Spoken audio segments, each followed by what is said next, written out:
Assalamualaikum warahmatullahi wabarakatuh. Dengan saya Muhammad Rizal Razi, kelas Ekonomi Syariah 6 dengan NIM E2018-2282. Di sini saya akan menerangkan tentang inflasi dalam perspektif ekonomi Islam. Yang pertama, definisi inflasi. Inflasi adalah kecenderungan naiknya harga secara umum dan terus-menerus dalam waktu dan tempat tertentu. Yang kedua yaitu macam-macam inflasi. Yang pertama, berdasarkan sifatnya atau laju inflasi. Inflasi merayap, yaitu inflasi jika dihitung dalam 1 tahun kurang dari 10%.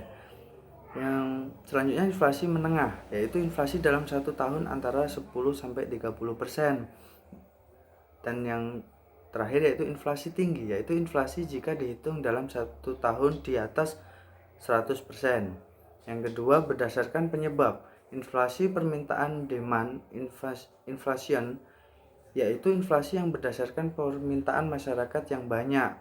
Inflasi penawaran cost inflation, yaitu inflasi yang disebabkan karena kenaikan biaya produksi dan berkurangnya penawaran.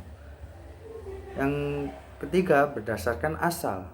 Berdasarkan asal di sini inflasi dibagi menjadi dua, yaitu inflasi yang berasal dari dalam negeri dan inflasi dalam luar negeri. Sebab-sebab inflasi yaitu adanya inflasi permintaan, inflasi penawaran, dan inflasi campuran. Dan keempat, pembagian inflasi dalam ekonomi Islam. Yang pertama yaitu natural inflasi.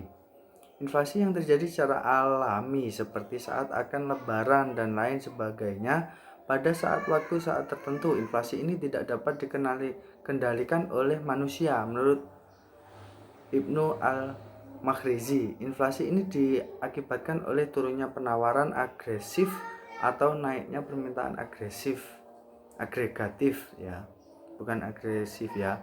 Yang kedua yaitu human error inflation atau korupsi dalam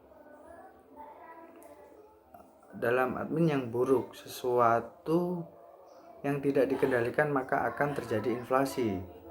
Adanya pajak yang berlebihan dan adanya pencetakan uang dengan maksud penarikan keuntungan secara berlebihan.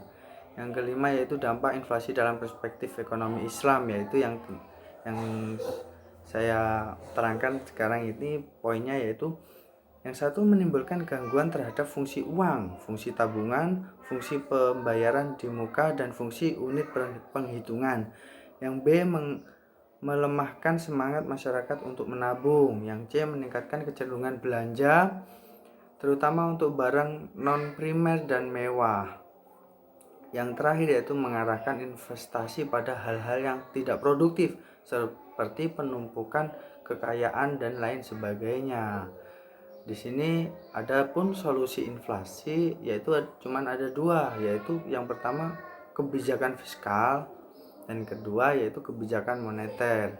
Jadi inilah cuplikan di mana saya menerangkan tentang inflasi dalam perspektif ekonomi konvensional ataupun dalam perspektif Islam. Sekian dari saya. Billahi taufiq wal hidayah. Wassalamualaikum warahmatullahi wabarakatuh.